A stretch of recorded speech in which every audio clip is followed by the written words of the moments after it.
Hello, and thanks for tuning in to another episode of The Director's Cut, brought to you by the Directors Guild of America, featuring today's top directors sharing behind-the-scenes stories of their latest films and insights into the craft of directing. Please take a second to subscribe to our show wherever you get your podcasts.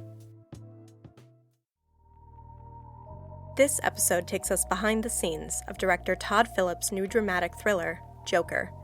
The film tells the story of Arthur Fleck, a would-be comedian who is struggling to find his way in the fractured society of Gotham City. Earning his living as a clown for hire, he seems trapped somewhere between apathy and cruelty until one bad decision starts him on the path to becoming the criminal mastermind known as the Joker. In addition to Joker, Mr. Phillips' credits include the feature films Road Trip, Old School, Starsky and Hutch, School for Scoundrels, The Hangover, Due Date, and War Dogs. Following a recent screening of the film at the DGA Theater in Los Angeles, Mr. Phillips spoke with director Ivan Reitman about filming Joker. Listen on for their conversation.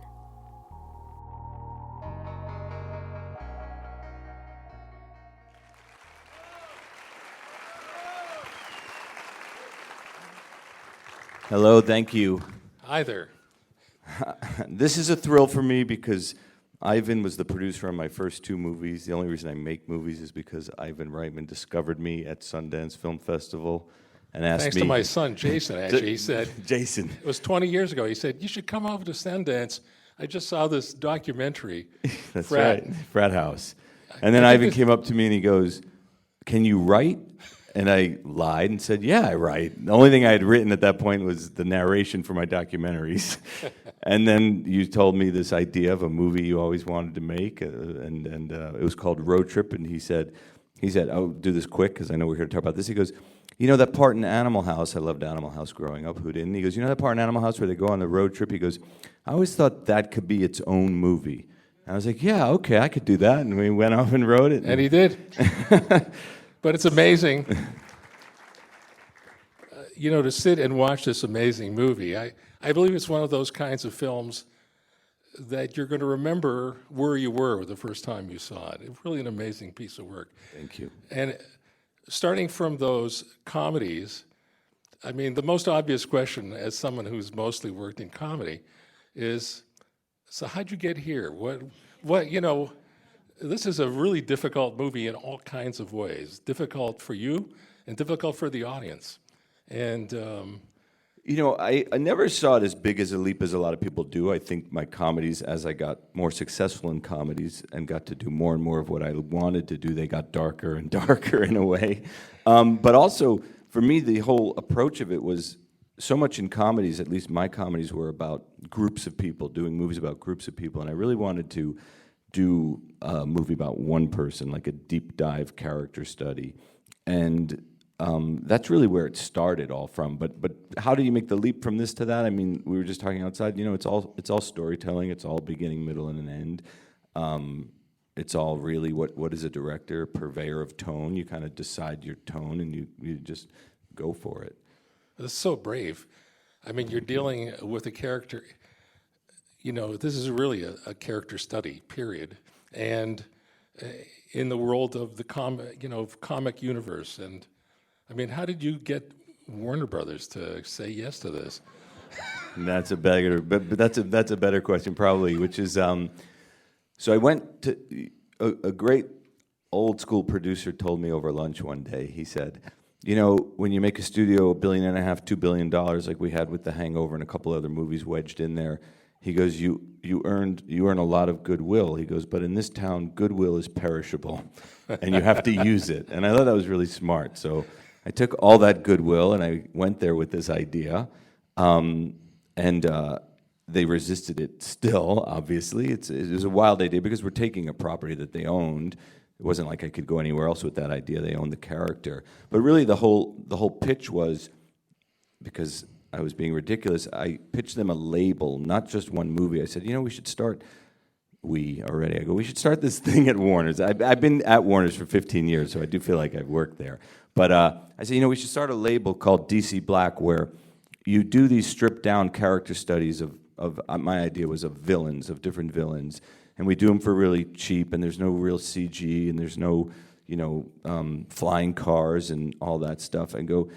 And I said we should call it DC Black, and the first one would be Joker, and I want to do it. I want to write it, and I'm going to go off and do this thing, and it's going to be in the vein and the style of the 70s. Speak up. Is that what somebody said? I was like, I feel I'm speaking loud. So it's going to be in the vein of the style of these 70s movies that I grew up on, and probably a lot of people in here. The reason we're here are these movies that were made in the 70s and early 80s. And they said, all right, calm down, you're not starting a label here, but maybe do one movie, maybe write it, and we'll look, and we'll see it. And I can feel a label coming. Maybe. So then, I hand the script in, and all of a sudden it's a whole new group of people at studios, because a lot of times regimes change. And like I said, I've been there for 15 years. I think I've been through 4 or 5 of those regimes. So then it was about convincing that whole new regime about what this was and making it.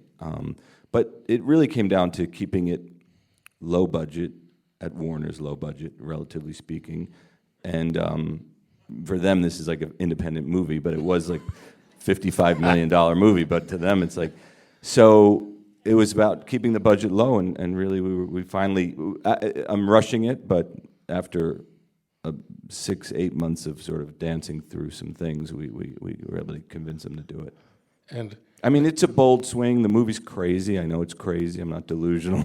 So I understand their trepidation. I don't mean to be like they had no vision, because they really wanted to do it, but they were wrestling with some difficult things in the movie. So finally, they did it. But I know now, looking back, it was a pretty bold swing on their part as well.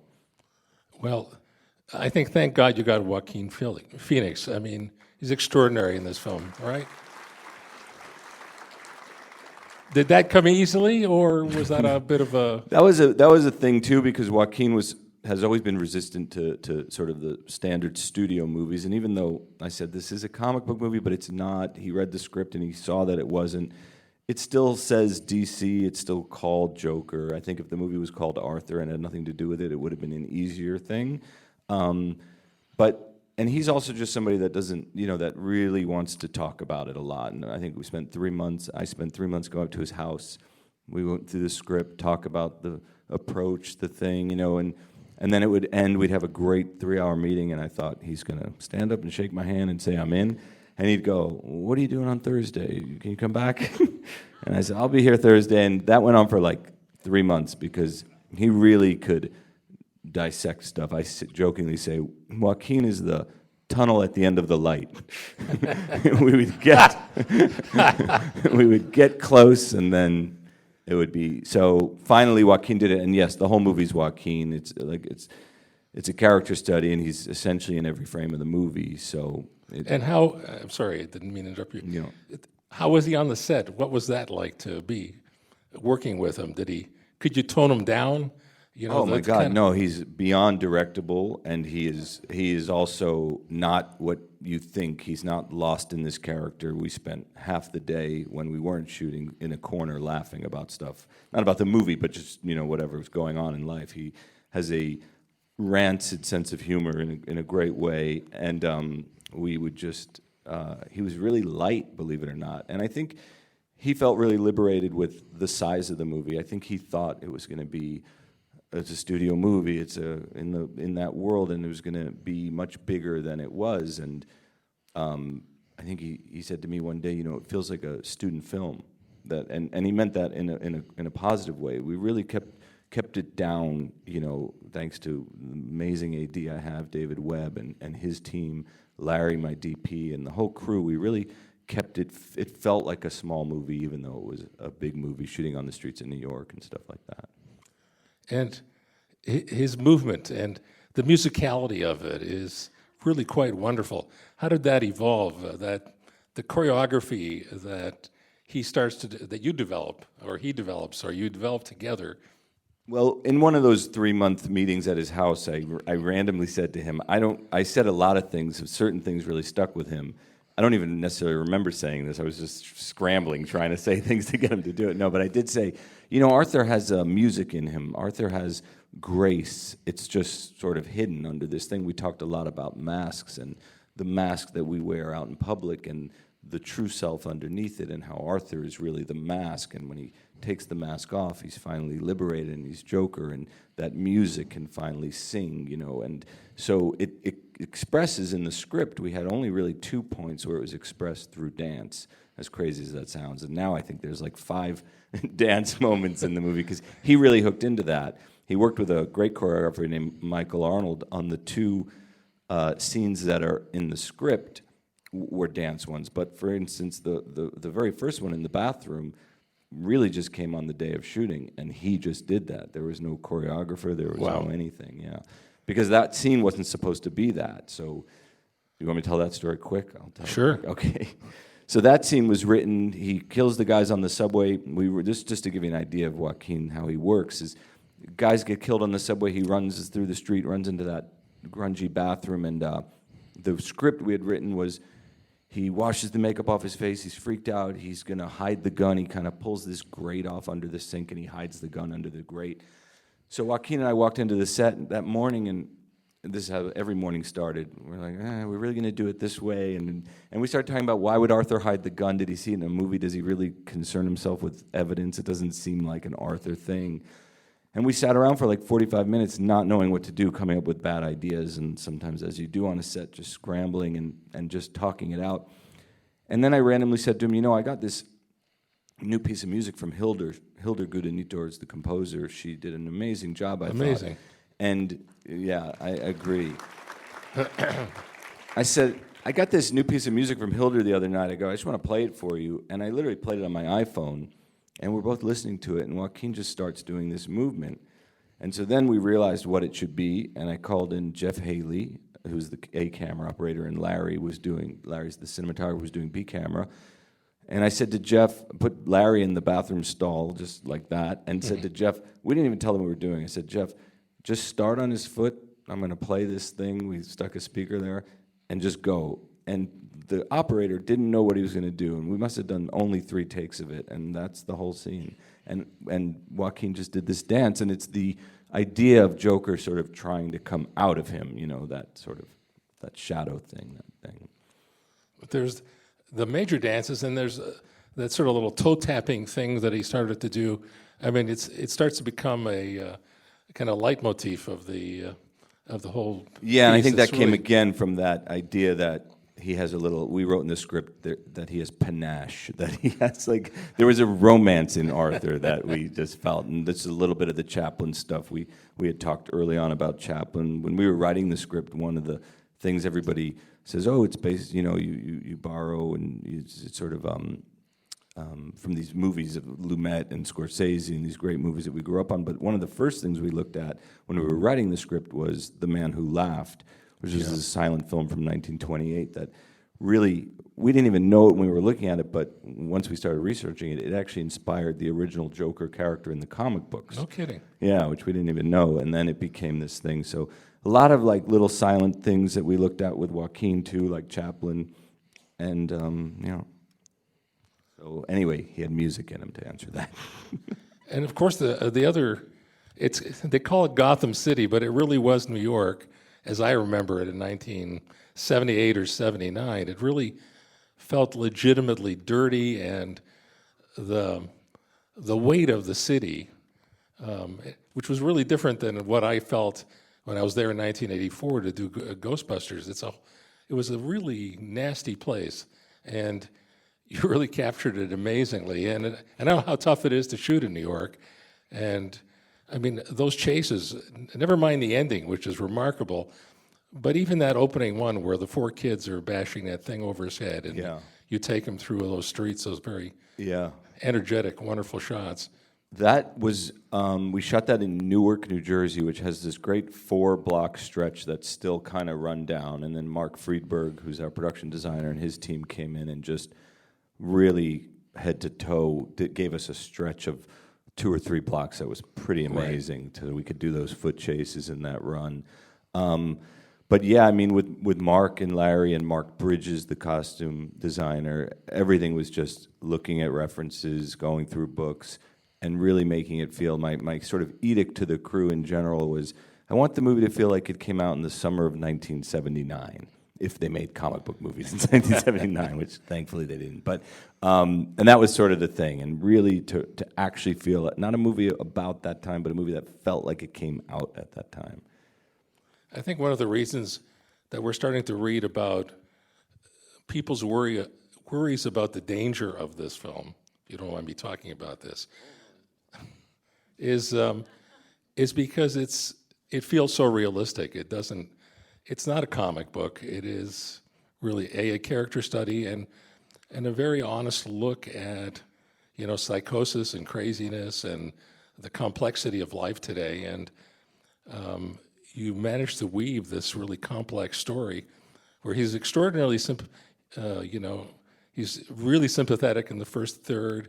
You start to feel him change in the second third, and by the last act, he's really hateful and dangerous. And the subtle way that he does this performance is culminating in that extraordinary sequence on Murray Frank. Thank you, I forgot his name. Murray Frankel's show. Yeah. So what is the question?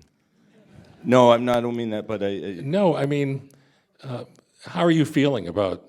It was wonderful to. Well, okay, so I was surprised, to be totally honest, about it becoming this dangerous thing, but I'm not, again, delusional. I understand what you're saying, like, well, it's because it's realistic violence.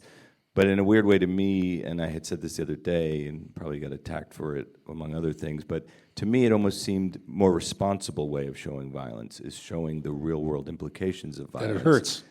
And that it hurts, and that it's ugly, and it's disgusting, and it's like, as opposed to some movies, I think, that where it's celebrated the violence, which in an odd way to me would seem more dangerous. But it's a tough thing to talk about because I hate to give oxygen to that idea because I don't believe it. I think it's something that was sort of created around this film, and people buy into it. It becomes this other thing, and so it's actually a tough thing for us to talk about because it was never the intention. The intention was we made an origin story about a villain where the villain is the hero, and you root for him until you can't root for him any longer. And that entirely relied on Joaquin's beautiful performance where he goes from 0 to 11. It's not Superman where, he goes into a phone booth and comes out and he's Joker. That transformation, if you watch the movie again, it really is like taking a volume knob going from 0 to 11, Spinal Tap, but yeah, and going, 0.1 at a time, and you feel it coming. So this guy you do sort of love and root for in the beginning, by the end he's a raging narcissist in a way, but yeah, he's the villain. I mean, we were making an origin story about a villain.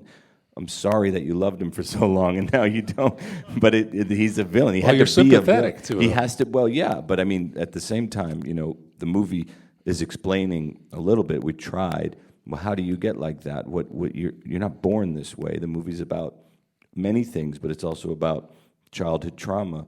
It's about lack of love. It's about the loss of empathy and compassion in society, and that these things are not created in a vacuum, Well, you really created something very special. Thank you. Are you going to make another comedy? Well, this movie also, to me, when I was going to give you a long-winded answer in the beginning, but it also is about comedy in some ways, this film. When you said, well, how did you go from comedy to this? To me, this is a little bit about comedy. It's about comedy and tragedy, and as many comedians as I do and funny people, we've made movies with a lot of them.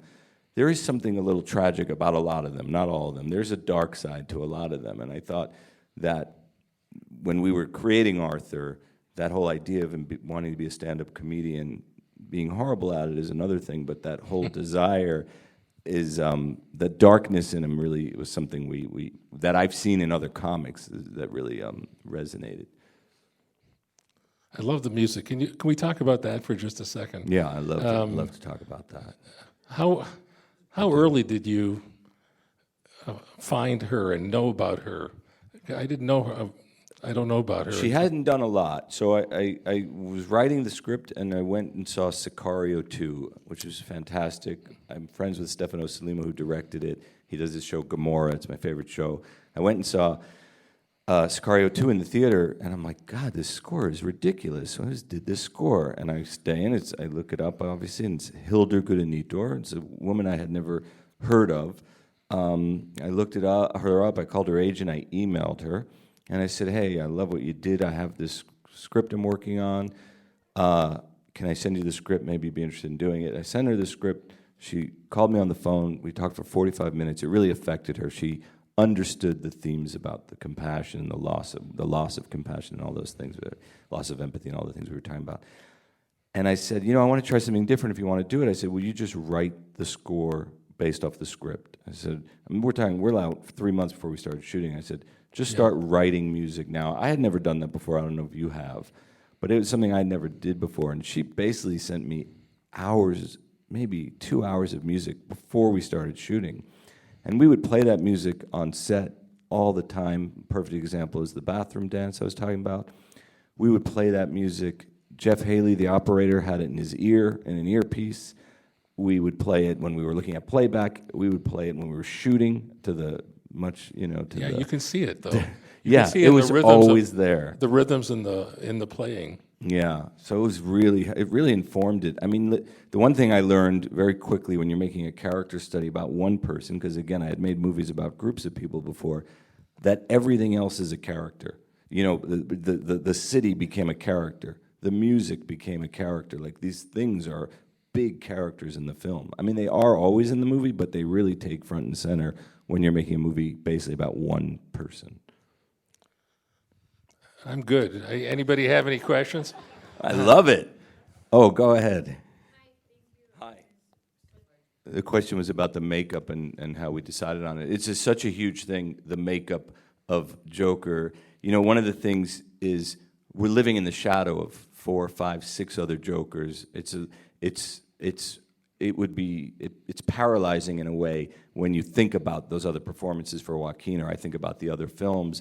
So we really tried to not look at that. And with the makeup, it was really just a lot of tests on Joaquin. First, we were doing it on Photoshop with this great concept artist, Hugh Scioti in New York, who just started coming up with these great looks.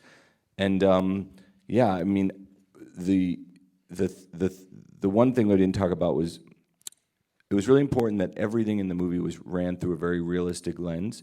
So the idea that, okay, we're going to make a movie about Joker. Why does he have this laugh? Okay, he has this laugh because he has a condition. Why is his face white and he has, green hair? In the comics and in some of the movies, he fell into a vat of acid. I don't believe if you fall into a vat of acid, you're going to have white skin and green hair. So we thought, well, we make him a clown that wants to be a comedian, and the clown look will inspire what ultimately becomes Joker. When we released early images on the internet of this movie, because we had paparazzi everywhere on the set, and so I started releasing stuff because I hated their pictures. And people were like, "What is this? Joker doesn't have a red nose." They didn't know that we were basing it off this, And so this whole thing came from, the whole Joker look came from the fact that he was a clown and he had this makeup, and this is what he used. So yeah, it was just really a series of tests, and Nikki Lederman, who's our makeup head, came up with this amazing blue for his eyes that I think she created. I forget, she gave it a name. And to me, when we found that blue, it was everything. Thank you. I'm supposed to wrap it up, but I have one more question. Did you test the film early on in the editing? That's a comedy director question, because I learned from Ivan, he's asked me if we tested the movie. And, because it was a DC movie, they don't like to test it because they don't want secrets to get out and they don't want spoilers or whatever. I've made comedies my whole life. Even when you have Final Cut, we rely on those test screenings, going up to Northridge and showing it to 500 people. But with this, we never did. Instead, I had filmmakers and writers come to the editing room and would show it to literally 1 or 2 people at a time, get feedback, work on it, and the first time we showed it to a large group of people was at the Venice Film Festival, where we world premiere for 1,800 people. And I remember I turned to Jeff Groth, the editor. I'm like, what if it doesn't work? Like, what if we're delusional and it literally doesn't work at all? Well, it sure worked. I want to congratulate you on making Ivan. An extraordinary Thank you for doing movie. This. And it opened quite well this weekend, if you haven't seen it. Thank you very much. Bye, guys.